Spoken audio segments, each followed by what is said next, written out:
Assalamualaikum warahmatullahi wabarakatuh. Halo semuanya, kami dari kelompok 7 ingin mempresentasikan materi tentang perubahan kebijakan akuntansi dan analisis laporan keuangan. Saya selaku moderator izin memperkenalkan anggota dari kelompok 7. Ada saya sendiri, Anissa Nur Afifah dengan NIM 55522240072. Lalu ada Fajrina Salwa Yuniarti dengan NIM 55522240071 dan Kusnaini Nurmayanti dengan NIM 55522240078. Oke, langsung lanjut ke materi yang pertama, ada perubahan kebijakan akuntansi. Menurut PSAK 25, perubahan kebijakan akuntansi ini adalah perubahan prinsip, dasar, konvensi, peraturan, dan praktik tertentu yang diterapkan entitas dalam penyusunan dan penyajian laporan keuangan. Nah, kebijakan akuntansi ini digunakan agar transaksi itu dicatat secara konsisten sehingga laporan keuangan dapat dibandingkan dari periode sebelumnya ke periode yang akan datang. Oke, selanjutnya perubahan kebijakan akuntansi dapat disebabkan oleh beberapa faktor. Nah, itu yang pertama ada diharuskan oleh standar akuntansi atau yang biasa kita kenal dengan PSAK. Lalu yang kedua ada menghasilkan informasi yang lebih relevan dan andal. Dan yang ketiga adanya perubahan kondisi bisnis.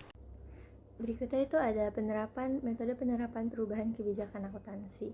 Menurut PSAK 25, perubahan kebijakan akuntansi pada umumnya diterapkan secara retrospektif, yaitu artinya laporan keuangan periode sebelumnya disajikan kembali seolah kebijakan baru tersebut telah diterapkan sejak awal. Tujuannya untuk menjaga keterbandingan laporan keuangan antar periode sehingga pengguna laporan dapat melakukan analisis yang lebih akurat. Contohnya, perusahaan mengubah metode penilaian persediaan dari rata-rata tertimbang menjadi FIFO karena dianggap lebih mencerminkan kondisi ekonomi perusahaan. Perubahan ini akan mempengaruhi nilai persediaan, harga pokok atau harga pokok penjualan, dan juga laba yang dilaporkan. Nah, oleh karena itu, data periode sebelumnya perlu disesuaikan agar dapat dibandingkan secara konsisten dengan periode berjalan. Berikutnya itu ada perubahan estimasi akuntansi. Itu merupakan penyesuaian terhadap nilai tercatat aset atau liabilitas yang terjadi karena adanya informasi baru atau perkembangan terbaru. Berbeda dari koreksi kesalahan, perubahan estimasi ini bukan disebabkan oleh kesalahan catat. Perubahan ini muncul karena perusahaan memperoleh informasi yang lebih relevan dan juga akurat. Karakteristiknya yaitu tidak disebabkan oleh kesalahan, timbul karena adanya informasi baru, dan berlaku secara prospektif atau ke depan. Contohnya, perubahan umur manfaat aset tetap, perubahan estimasi piutang tak tertagih, serta perubahan estimasi nilai residu aset.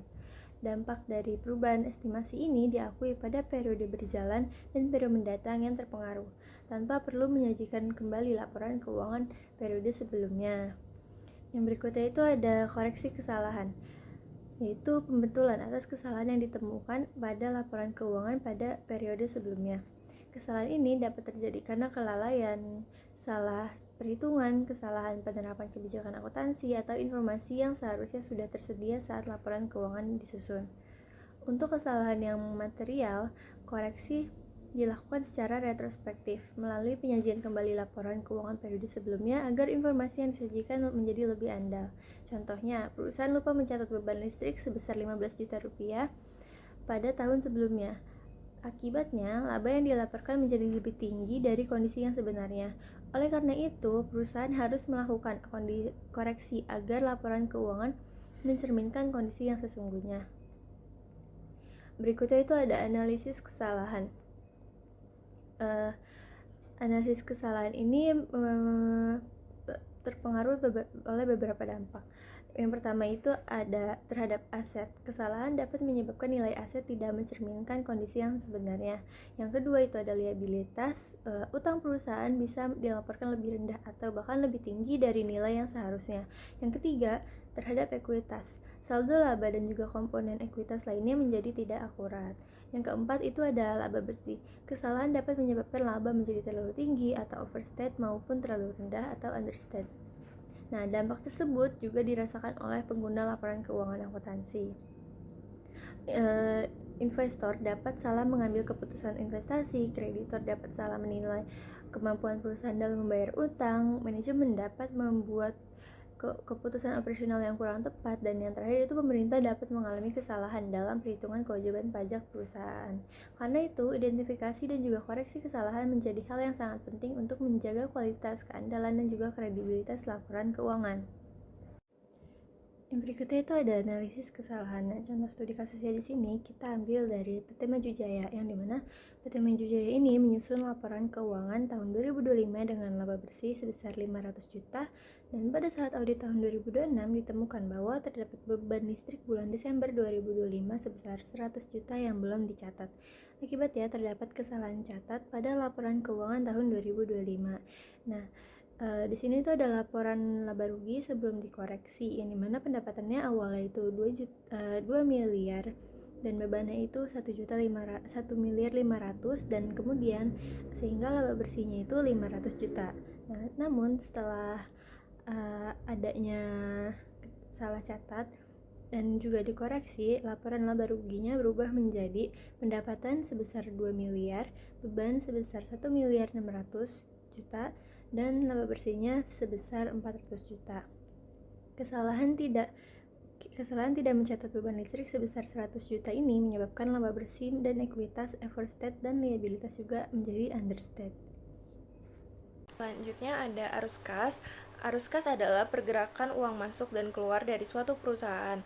Nah, yang pertama itu ada arus kas masuk atau cash inflow, uang yang diterima. Contohnya itu seperti penjualan, gaji, investasi masuk. Nah, yang kedua itu ada arus kas keluar atau biasa dikenal dengan cash outflow, uang yang dikeluarkan. Contohnya itu kayak kita bayar listrik, beli bahan baku, dan cicilan. Rumusnya itu arus kas bersih sama dengan kas masuk dikurang kas keluar. Nah, jika uang masuk lebih besar daripada uang keluar, maka arus kas itu positif. Begitupun sebaliknya, jika uang keluar lebih besar daripada uang masuk, maka arus kas negatif. Baik, yang berikutnya itu adalah laporan arus kas. Laporan arus kas ini merupakan laporan keuangan yang menyajikan informasi mengenai penerimaan dan juga pengeluaran kas selama satu periode akuntansi. Laporan ini sangat penting karena menunjukkan bagaimana perusahaan memperoleh dan juga menggunakan kas dalam menjalankan aktivitasnya. Dengan adanya laporan kas, penggunaan laporan keuangan dapat mengetahui kondisi likuiditas dan kemampuan perusahaan dalam memenuhi kebutuhan kasnya. Tujuan penyusunan laporan arus kas ini untuk menilai perusahaan menghasilkan kas, menilai kemampuan kewajiban jangka pendek ataupun jangka panjang, dan juga menilai kebutuhan pendanaan perusahaan, menilai kemampuan membayar dividen kepada pemegang saham, serta menilai kualitas laba yang dihasilkan perusahaan. Dengan demikian, laporan arus kas itu menjadi salah satu alat paling penting dalam pengambilan keputusan ekonomi oleh investor, kreditor, ataupun manajemen.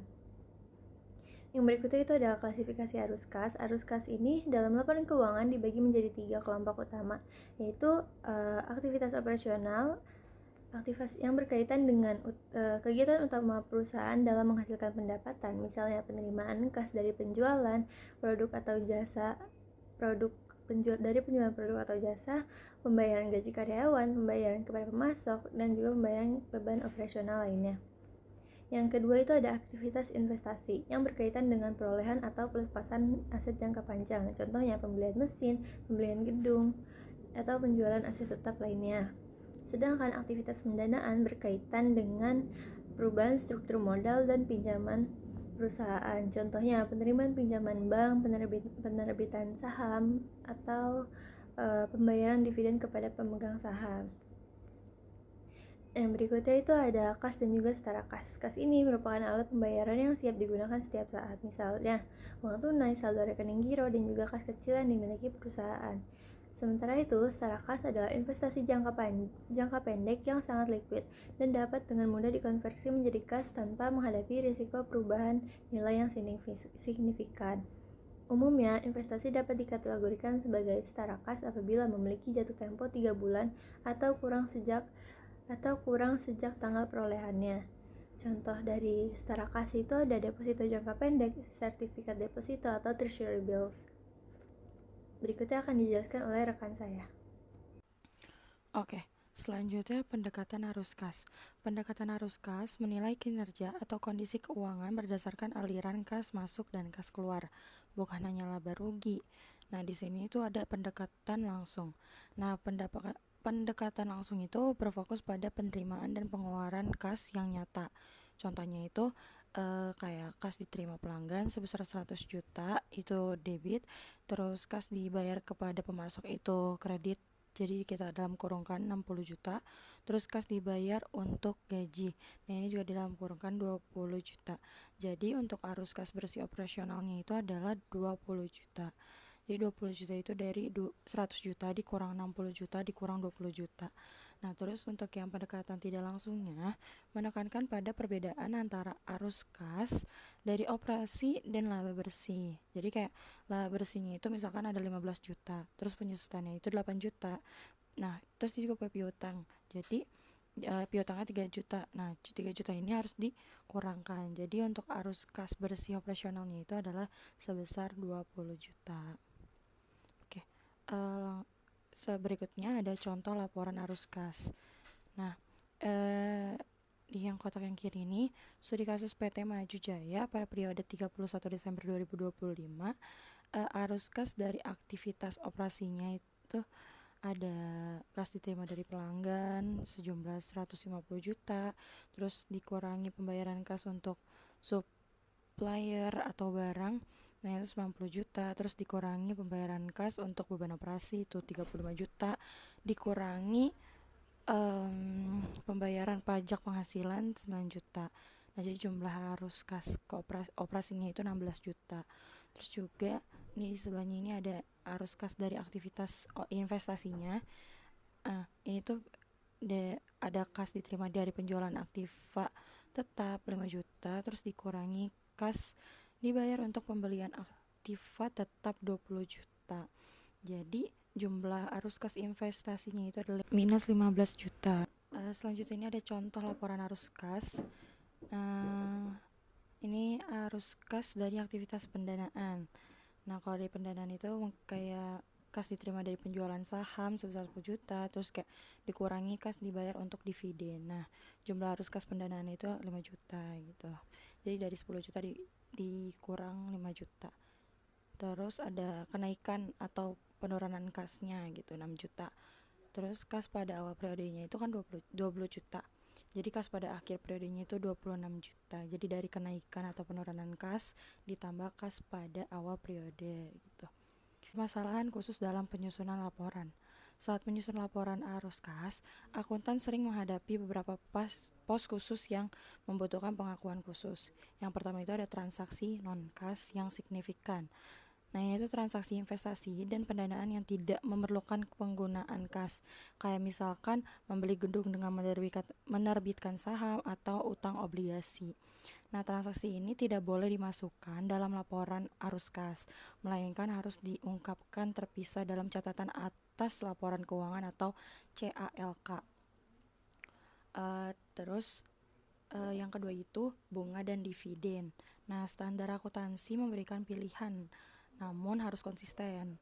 Nah, yang pertama itu kayak bunga atau dividen yang diterima bisa masuk operasi atau investasi. Terus bunga yang dibayar itu tuh bisa masuk operasi atau pendanaan, terus dividen yang dibayar bisa masuk pendanaan atau operasi. Nah, terus yang ketiga itu ada pajak penghasilan atau PPH. Arus kas terkait PPH harus diungkapkan terpisah dan umumnya diklasifikasikan sebagai aktivitas operasi kecuali dapat diidentifikasikan secara spesifik pada aktivitas investasi atau pendanaan. Nah, yang keempat ini selisih kurs mata uang asing. Nah, ini tuh keuntungan atau kerugian belum terrealisasi akibat perubahan kurs mata uang asing bukanlah arus kas. Namun dampaknya terhadap kas yang mendominasi dalam mata uang asing harus dilaporkan sebagai bagian dari rekonsiliasi kas awal dan akhir. Oke, selanjutnya itu ada penggunaan kertas kerja atau worksheet. Nah, itu ketika data laporan keuangan perusahaan sudah sangat kompleks atau melibatkan laporan posisi keuangan komparatif 2 tahun dan laporan laba rugi. Akuntan menggunakan kertas kerja laporan arus kas untuk mempermudah penyusunan. Nah, fungsi kertas kerja itu yang pertama membantu pengumpulan, mengklasifikasikan dan menguji ketepatan data sebelum dimasukkan ke format laporan resmi.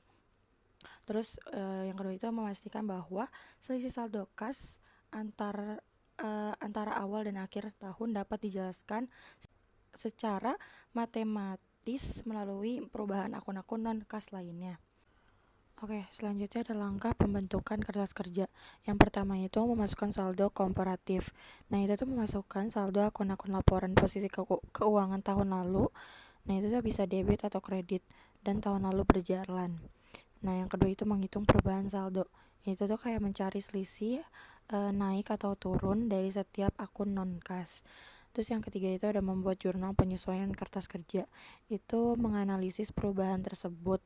Misalnya, jika akun atau akumulasi depresiasi naik 5.000, dibuat jurnal di kertas kerjanya untuk menerbitkan akun operasi. Jadi kayak atau beban depresiasi dan mengkreditkan akumulasi depresiasi. Yang keempat itu pengelompokan aktivitas. Ini tuh kayak memindahkan hasil analisis perubahan tersebut ke kolom klasifikasi yang sesuai atau operasi investasi atau pendanaan. Oke, selanjutnya akan dijelaskan oleh rekan saya. Oke, yang terakhir ada kesimpulan.